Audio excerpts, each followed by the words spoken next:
Good morning student. आज हम अमर शहीद अध्याय को आगे से पढ़ते हैं। जेलर सागरमल के मुंह पर 2-3 बार पानी की छींटे देता है। धीरे धीरे कहराता हुआ सागरमल होश में आता है और जेलर उसे सहारा देकर बिठाता है और पानी पिलाता है। जेलर सहानुभूति से सागरमल सागर कहराते हुए जी। जेलर सागर, आप अपने पर, अपनी इस जान पर रहम खा। तेरी यह हालत मुझसे देखी नहीं जाती। ओह, क्या दशा हो गई है तेरी। सागर, धन्यवाद जेलर साहब, पर स्वतंत्रता के दीवानों को सहानुभूति की भीख नहीं चाहिए। जेलर, तो तुम क्या चाहते हो। सागर, दुख भरी मुस्कान से, हमें चाहिए स्वतंत्रता, सिर्फ स्वतंत्रता। अब यहाँ से प्रश्न बन रहा है कि जब जेलर साहब ने उनसे पूछा कि तुम क्या चाहते हो, तो उन्होंने क्या उत्तर दिया कि हमें, सागरमल गोपा ने क्या उत्तर दिया कि हमें स्वतंत्रता चाहिए, सिर्फ स्वतंत्रता। इसको अंडरलाइन कर लेंगे आप लोग कि जब जेलर साहब ने सागरमल गोपा से पूछा कि तुम क्या चाहते हो, तो उन्होंने क्या उत्तर दिया कि हमें स्वतंत्रता चाहिए, सिर्फ स्वतंत्रता। जेलर प्रसन्न होकर, वही तो मैं कहता हूँ, तुम स्वतंत्र हो सकते हो, मैं तुम्हें स्वतंत्र करा सकता हूँ। सागर बात समझकर, मुझे मेरी स्वतंत्रता नहीं, भारत माता की स्वतंत्रता चाहिए। उसको सागरमल गोपा की खुद की स्वतंत्रता नहीं चाहिए, किसकी चाहिए, भारत माँ की, क्योंकि उन्हें अपने भारत देश से, राष्ट्र से बहुत प्रेम था।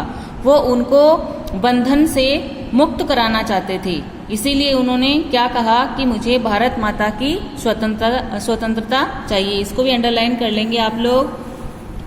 आगे पढ़ते हैं। जेलर, तेरी भारत माता तो स्वतंत्र हो या नहीं, पर तेरी सांसों का सूर्य जरूर अस्त हो जाएगा। जेलर साहब ने क्या कहा कि तेरी भारत माता तो स्वतंत्र हो या नहीं, पर तेरी सांसों का सूर्य अस्त हो जाएगा। सांसों का सूर्य अस्त होना यानी मृत्यु को प्राप्त होना, सूर्य के अर्थात मृत्यु हो जाना। वो कह रहे हैं सांसों का सूर्य जरूर अस्त हो जाएगा। सूर्य अस्त हो जाएगा यानी आपकी मृत्यु हो जाएगी। सागर उठने का प्रयास करता है। जेलर सहारा देकर खड़ा करता है। इस स्वतंत्रता के लिए प्राणों के हजारों सूर्य भी अस्त करने पड़े तो मैं हर जीवन में ऐसा करने को तैयार हूँ। जेलर, पर सागर जरा सोच, अगर वह स्वतंत्रता मिल भी गई तो तुझे क्या मिल जाएगा, तेरा घर, तेरा परिवार। सागर हल्की हंसी के साथ, स्वतंत्रता के दीवाने संसार से कुछ लेने की नहीं, संसार को कुछ देने की तमन्ना रखते हैं। जेलर साहब, वे अपने जीवन की सांसों के मोतियों से अपना घर नहीं, संसार को सजाते हैं। इसको भी अंडरलाइन कर लीजिए कि जेलर साहब ने जब कहा कि आपको स्वतंत्रता मिल जाएगी तो तुझे क्या मिल जाएगा, तो वो क्या कह रहे हैं कि स्वतंत्रता के दीवाने का संसार से कुछ लेने की नहीं, संसार को कुछ देने की तमन्ना रखते हैं। अंडरलाइन कर लीजिए इसको। आगे पढ़ते हैं। जेलर, वो तो ठीक है सागर, पर मान लो तुमने जीवन भर संघर्ष किया और फिर भी स्वतंत्रता नहीं मिली तो। सागर, तो क्या हो जाएगा। हम तो यह जानकर चलते हैं कि स्वतंत्रता के संग्राम का एक लंबा सफर है।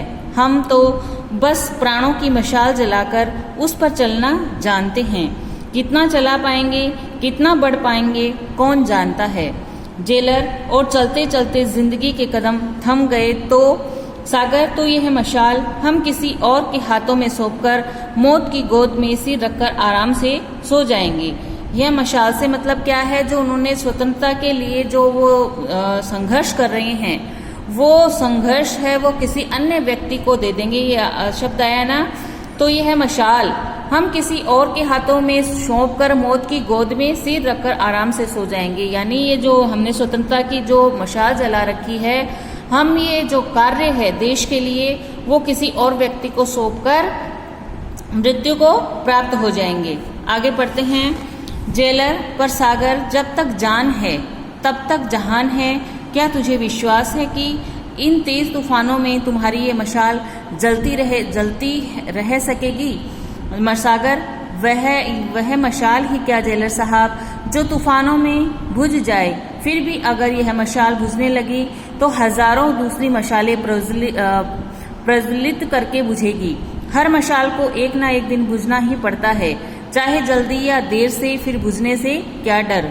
यहाँ मृत्यु प्राप्त होने से है कि जिसने जन्म लिया है वो एक दिन उसकी मृत्यु अवश्य होगी, यह शाश्वत सत्य है। तो वो इसी सत्य से जेलर साहब को अवगत करा रहे हैं कि अगर यह मशाल बुझने लगी तो दूसरे हजारों मशालें वो है जल जाएगी, और जो हर मशाल होती है उसको एक न एक दिन बुझना पड़ता है। यानी हर एक व्यक्ति को जिसने इस संसार में जन्म लिया है वह एक दिन उसको मृत्यु अवश्य आनी है।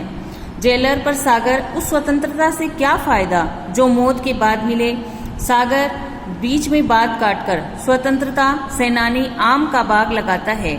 जेलर साहब वह जानता है इस आम का अमृत उसे नहीं मिलेगा, वह अपने प्राण बोकर खून पसीने से सींचकर यह अमृत फल आने वाली पीढ़ियों के लिए उगाता है।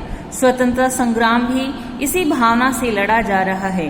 भागीरथ गंगा खुद के लिए नहीं लाया था। युगों युगों तक लोग उस भागीरथी से अपने तन मन की प्यास बुझाते रहेंगे। यहाँ से भी अंडरलाइन कर लेंगे आप लोग कि स्वतंत्रता संग्राम भी इसी भावना से लड़ा जा रहा है।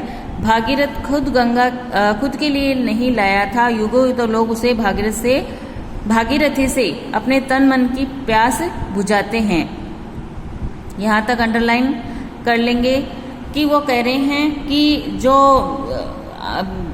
आप जो मृत्यु को प्राप्त हो जाओगे तो उसका फल आपको तो नहीं मिलेगा। तो वो कह रहा है कि जो स्वतंत्रता सेनानी होते हैं वो अगर बाग लगाते हैं तो वह यह नहीं सोचते कि उसे इस आम का अमृत उसे मिलेगा या नहीं, वह अपने प्राण बोकर खून पसीने सींचकर वह अमृत फल आने वाली पीढ़ियों के लिए उगाता है। इसका मतलब क्या है कि जो स्वतंत्रता सेनानी हैं, जो उस समय देश के लिए अपने प्राण न्यौछावर कर रहे थे, बलिदान कर रहे थे, उनका फल उनको तो नहीं, लेकिन उनकी आने वाली पीढ़ियां है वो स्वतंत्रता के वातावरण में सांस ले सकेगी। इसीलिए वो ये कार्य कर रहे थे, अपने देश के लिए लड़ रहे थे। जेलर गंगा लाने पर अपने देश की आज़ादी के लिए प्रयत्न कर रहे थे। जेलर गंगा लाने पर भागीरथ का नाम तो अमर हो गया, पर तेरा नाम इस अंधेरी काल कोठरी में घुट घुट कर मिट जाएगा। सागर नींव का पत्थर कब कहता है जेलर साहब कि मेरी कहानी बने, उस पर खड़ा भवन ही उसकी जीवंत कहानी होता है। अंधेरे में गलकर भी वह अजर अमर है, चाहे उसका स्वयं का अस्तित्व उजागर हो न हो। इसीलिए नींव के पत्थर का महत्व हर कीर्ति स्तंभ से बढ़कर होता है। हर नींव की पत्थर का महत्व हर कीर्ति स्तंभ से बढ़कर क्यों होता है? क्योंकि जो पूरा भवन है वो किस पर खड़ा होता है? नींव की ईंटों पर। तो हम भी अगर किसी भवन को देखते हैं और वो सुंदर होता है तो हम उस भवन की तारीफ करते हैं कि कितना सुंदर भवन है, जबकि वास्तविक रूप से सुंदरता किसकी होती है? नींव की ईंट की। अगर वो मजबूत होती है और तो वो मकान है उसका वो है ज़्यादा समय तक चलता है, उसका अस्तित्व ज़्यादा समय तक के लिए रहता है। लेकिन अगर नींव की ईंट है वो कमज़ोर होगी तो वो जो भवन बना हुआ है वह ढह जाएगा। इसीलिए नींव के पत्थर का महत्व हर कीर्ति स्तंभ से बढ़कर होता है। आगे पढ़ते हैं। जेलर फिर भी हर काम करने वाला नाम तो चाहता ही है। सागर हल्की हंसी। जेलर साहब वसंत लाने के लिए झड़ने वाले पत्ते कब कहते हैं कि कोई उनके यशो गीत गाए? वे तो चुपचाप झड़ जाते हैं और चुपचाप धरती की गोद में खाद बनकर समा जाते हैं और उनके स्थान पर उग आते हैं नए नए हरे हरे पत्ते। जेलर फिर भी सागर मनुष्य का जीवन 84 लाख योनियों में भटकने के बाद भी मुश्किल से मिलता है, उसे यूं नष्ट करना बिना किसी फल की आशा की है। अब हमारे पाठ के अनुसार मनुष्य को कितनी लाख योनियों में भटकने के बाद मनुष्य देह की प्राप्ति होती है, तो इसको अंडरलाइन कर लेंगे। मनुष्य का जीवन 84 लाख योनियों में भटकने के बाद भी मिलता है, मुश्किल से मिलता है। किसका जीवन? मनुष्य का जीवन की 84 लाख योनियों में भटकने के बाद हमें मनुष्य का जीवन मिलता है, इसीलिए हमें मनुष्य जीवन है वो अच्छे कार्य में करने में गुजारना चाहिए। सागर यज्ञ में आहुति देने वाला यह नहीं देखता कि जेलर साहब कि उसकी आहुति से कौन सी लपट उठती भी है या नहीं, वह तो बस आहुति देना ही अपना धर्म समझता है। जेलर, पर तुम्हारी एक आहुति से यज्ञ की कौन सी पूर्ण आहुति हो जाएगी? सागर, जेलर साहब, जैसे एक बीज गलकर ही सैकड़ों बीज पैदा करता है, एक लो जलकर ही हजारों दीप जला सकती है, एक लहर उठकर ही हजारों उठा सकती है, वैसे ही एक शहीद भी अपने प्राणों की बीज बोकर शहीदों की अमर फसल उगा सकता है। मेरे प्राणों की आहुति चाहे पूर्ण आहुति न बने, पर यज्ञ को प्रज्वलित तो रखेगी ही मेरे प्राणों का दीप। जेलर, पर सागर, तुम्हारे प्राणों का दीप बुझा दिया जाएगा और उसकी रोशनी की एक किरण तक को इस कोठरी से बाहर नहीं फैलने दिया जाएगा। सागर, पर आग बुझकर भी वातावरण की सांसों में वह गर्मी भर जाती है जो कहीं लपट बनकर फिर जल सकती है। जेलर, ये सब जुनून की बातें हैं। तुम यहाँ परकोटे में कैद हो, यहाँ तुम्हारी आवाज को कुचल दिया जाएगा, उस दम तोड़ती आवाज को कोई सुन नहीं पाएगा, तुम्हारे सपनों की दुनिया इसी काल कोठरी में दफन हो जाएगी। अब यहाँ से प्रश्न बन रहा है कि सागर को जेलर साहब ने उसे समझाने के लिए क्या बातें कही, तो ये सब जुनून की बातें से लेके कोठरी में दफन हो जाएगा तक अंडरलाइन कर लीजिए। और भी क्या कहा था, अगर बड़े प्रश्न में आता है तब तो आएगा कि तुम्हारे प्राणों जो तुम्हारी बुझा दिया जाएगा, यानी तुम्हारी मृत्यु हो जाएगी, तुम्हें कोठरी से बाहर नहीं निकलने दिया जाएगा, तुम परकोटे में कैद हो तो तुम्हारी आवाज को कुचल दिया जाएगा, उस तोड़ती आवाज को कोई सुन नहीं पाएगा, तुम्हारी जो दुनिया है वो इसी काल कोठरी में गुजर जाएगी। आगे पढ़ते हैं। सागर, हंसकर, आवाज कभी मरती नहीं जेलर साहब, मेरी आवाज का यदि गला घोटा गया तो यह वह जनता की आवाज बन जाएगी, और जो जनता की आवाज कभी दब नहीं सकती, कभी मर नहीं सकती, सोचकर फिर शहीदों की जिंदगी तो लुप्त गंगा की तरह होती है जेलर साहब, जो कहीं भी किसी भी धरातल को फोड़कर बह निकलती है, उसे कोई जंजीर, कोई जेल, कोई दीवार, कोई परकोटा बांध नहीं सकता। जेलर, यह सब पागलपन है सागर, तुमने कभी सोचा तुम कितने स्वार्थी हो? तुम्हारे इस जीवन पर सिर्फ तुम्हारा ही हक नहीं है, तुम्हारे परिवार का भी अधिकार है। जानते हो, तुम्हारे बूढ़े पिता तुम्हारे लिए तरस तरस कर मर गए, दिन रात गोपा गोपा की रट लगाते हुए, तुम्हें पुकारते पुकारते तुम्हारी बीमार बूढ़ी माँ के प्राण पखेरु न जाने कब उड़ जाएं। तुम्हारे भाई कितने दुखी हैं, सुनी गोद वाली तुम्हारी पत्नी दिन रात कितनी रोती है, क्या तुम्हें इन सब पर दया नहीं आती?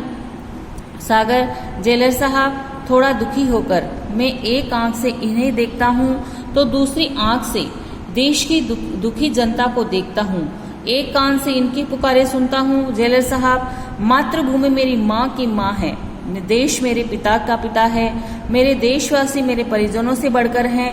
यदि मेरे घर वालों के दुख आंसू भारत माता के होठों पर सुख स्वतंत्रता की मुस्कान रचा सके तो मैं अपने परिवार की हर कर्रा हर आंसू सहने को तैयार हूँ। बहुत ही सुंदर पंक्तियाँ है और वेरी इंपॉर्टेंट है, आप इसको अंडरलाइन कर लीजिए कि जेलर साहब ने जब उनको सहानुभूति जताते हुए, जब उनके लिए पिता के लिए, अपनी माँ के लिए, अपनी पत्नी के लिए जब उन्होंने उनसे कहा कि आप ये स्वतंत्रता की भावना छोड़ दो, तुम्हें दया नहीं आती क्या, तो वो क्या कहते हैं, उसके प्रत्युत्तर में सागर क्या जवाब देते हैं, तो ये लाइनें आप अंडरलाइन कर लेंगे। जेलर साहब, मैं एक आंख से इन्हें देखता हूँ, ये पूरा पैराग्राफ ही आप इसको ब्रैकेट में कर लीजिए। आगे बढ़ते हैं। जेलर, देखो मेरी बात मानो, व्यर्थ प्राण गंवाने से कोई फायदा नहीं, महारावल जवाहर सिंह कोई पराई नहीं, अपने ही अन्नदाता हैं, उनको पिता समझकर माफी मांग लो। सागर चिल्लाकर, नहीं, कभी नहीं, उस खूनी दरिंदे से माफी जिसने जैसलमेर की सारी जनता के भविष्य को अंधेरे से ढक रखा है, जिसने कानून और अदालत को काली कठपुतली बना रखा है, जो चोर, डाकू और खूनियों के बलबूते पर राज्य चला रहा है, उससे माफी धत कभी नहीं। जेलर, तो वो तुम्हें मार डालेंगे, उनका कानून, उनका दंड तेरे इस घमंड को चूर चूर कर देगा। तुम्हारे सागर, कानून और दंड के काले हाथ फूल को डाली से नोचकर मसल सकते हैं जेलर साहब, पर उसकी महक नष्ट नहीं कर सकते। महक तो हवाओं की धरोहर होती है जो फैले बिना नहीं रह सकती। वे मेरे तन को दबा सकते हैं, मेरे मन को नहीं। मुझे मार सकते हैं, मेरी भावना को नहीं, मेरी आत्मा को नहीं। जैसे फूल होता है तो फूल होता है, उसको मसल दिया जाए तब भी क्या होगा, उसकी जो महक है, उसकी जो सुगंध है वो नष्ट नहीं होएगी। वो तो जैसे जैसे हवा चलेगी उन हवा के साथ महक जाएगी। तो सागरमल गोपा भी इसी फूलों के माध्यम से ये बताना चाह रहे हैं कि चाहे मेरी मृत्यु हो जाए, लेकिन मेरी मृत्यु होने के बाद किस तरह से मुझे जेल में डाला गया, किस तरह से मुझे यातनाएं दी गई, ये बात जब देशवासियों को पता लगेगी, जनता में जब ये बात फैलेगी, तो फिर वो मेरे को क्या करेंगे, मेरा अनुसरण करके और क्या करेंगे, उसी उसी पद चिन्हों पर चलने की चेष्टा करेंगे। तो अगर वो मुझे मार भी देंगे तो जो मेरी भावनाएं हैं वो पूरे देश में फैलने से तो वो रोक नहीं सकते। तो वो जेलर को यही कह रहे हैं फूलों के माध्यम से कि चाहे वो मुझे मार दें, लेकिन मेरे ने जो स्वतंत्रता की जो लो जगाई है उसको वो नष्ट नहीं कर सकते। आगे बढ़ते हैं। जेलर, देख मैं तुम्हें समझाता हूँ, तू मान जा, नहीं तो तेरी बोटी बोटी नोच लेंगे, तुम्हें ऐसी यातनाएं देंगे कि पत्थर का कलेजा भी दहल जाए। सागर साहस से ये दुख और यातनाएं स्वतंत्रता की आग में घी सींचने का काम करेगी। जेलर साहब, जितना इस तन को सताया जाएगा उतना ही प्राणों की लो और तेज होगी। स्वतंत्रता का कमल शहीदों के रक्त सरोवर में ही उगता बढ़ता है, रुककर सांस लेता है। जेलर, अरे पगले, ये तेरी नाव तेरे पांव तोड़ देंगे, तेरे हाथ तोड़ देंगे, तुम्हारी आंखें फोड़ देंगे, तुम्हारे प्राण ले लेंगे। आप इसको भी अंडरलाइन कर लेंगे कि जेलर साहब को ने जब उनको फूलों के माध्यम से बताना, उनको जब कानून और उसको दंड और घमंड के बारे में बताना चाहा तो उन्होंने क्या उत्तर दिया, तो आप इसको भी पूरे को ब्रैकेट में कर लेंगे। आगे बढ़ते हैं। सागर हंसकर, मातृभूमि के दीवाने तन का जीवन नहीं मन का जीवन जीते हैं। फिर मेरे पांव टूटने पर यदि मेरे देश का एक कदम आगे बढ़े, मेरे हाथ टूटने पर यदि देश के हाथ थोड़े मजबूत होते हों, मेरी आंख फूटने से यदि देश को कोई नजर मिले, मेरे प्राण लेने से यदि देश को नया जीवन मिले, तो मैं इन्हें खोना अपना परम सौभाग्य मानूंगा। मेरा नाम सागर है। जेलर साहब, मेरी गहराइयों को तोप और तलवार हिला नहीं सकती। इसको भी आप ब्रैकेट में कर लेंगे, क्योंकि ये जो है ये प्रसंग और जो व्याख्याएं आपके एग्जाम में आती है 6 नंबर की, उसमें से ये पंक्तियों की सप्रसंग व्याख्याएं आ सकती है कि जब जेलर ने उनको ऐसे कहा सागर को कि तेरे पांव तोड़ देंगे, हाथ तोड़ देंगे, तो तुम्हारे प्राण ले लेंगे, तो फिर तुम कैसे देश की सेवाएं कर पाओगे। तो उन्होंने क्या उत्तर दिया, उन्होंने कहा मातृभूमि के जो दीवाने होते हैं वो अपने तन का जीवन नहीं मन का जीवन जीते हैं। कि वो कह रहे हैं कि यदि मेरे पांव टूटने पर यदि मेरे देश का एक कदम आगे बढ़े, तो मेरे हाथ टूटने पर देश के हाथ थोड़े मजबूत होते हैं, कि यदि मेरी पांव टूटती है और फिर भी मेरे देश के लिए अगर स्वतंत्रता का जो लोह है वो थोड़ी आगे बढ़ती है, और मेरे हाथ टूटने पर यदि देश थोड़ा मजबूत होता है, मेरी आंख फूटने से यदि देश के दृष्टिकोण में कोई नया परिवर्तन आता है, और मेरे प्राण लेने से यदि देश को नया जीवन मिलता है, तो वो मैं अपना जीवन को खोने को परम सौभाग्य मानूंगा। क्योंकि मेरे प्राणों की जो मेरे प्राण है उनका अंत यदि देश के लिए मातृभूमि के लिए हो जाता है, तो इससे बढ़कर मेरे लिए और सौभाग्य की कोई बात नहीं हो सकती। जेलर, अब तुझे कैसे समझाऊं, मेरा तो यही कहना है। बाहर से गुमान सिंह बोलता हुआ आता है, उसके हाथ में बेंत है, वह गुस्से में नजर आता है, साथ में बीरबल आदि भी हैं। गुमान है आपका कहना नहीं मानेगा जेलर साहब, मेरा कहना मानेगा। आपकी मीठी चाल से यह बस में नहीं आएगा, लातों के भूत बातों से नहीं मानते। आज मैं इसे वो मजा चखाऊंगा कि लोग सदियों तक याद रखेंगे। आपको महारावत साहब याद फरमा रहे हैं। जेलर सागर की ओर देखता है और हल्का सा कांपकर बाहर चला जाता है।